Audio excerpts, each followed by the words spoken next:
বাদাম ভাজা দাদা বাদাম ভাজা। এই আপুরা আমি বেচি নে কাঁচা বাদাম, এই আমি বেচি শুধু ভাজা বাদাম।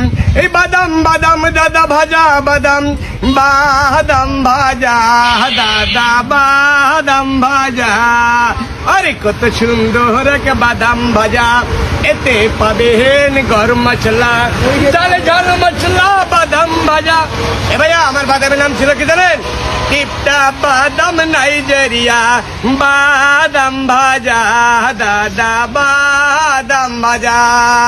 এই বাদাম বাদাম দাদা বাদাম ভাজা, আমার কাছে নাই রে কাঁচা বাদাম, এই আমার কাছে পাবে শুধু এই ভাজা বাদাম দাদা বাদাম ভাজা। আর যে কেন সেই বলে আবার খাবো, কত সুন্দর বাদাম ভাজা। তাতে পাবেন গরম মশলা, ঝাল ঝাল মশলা বাদাম ভাজা, বাদাম ভাজা দাদা বাদাম ভাজা। এখন বেশি আমি ঝালমুড়ি ভাইয়া বাদামের ব্যবসা ছেড়ে দিয়েছি। ধন্যবাদ দর্শক মন্ডলী।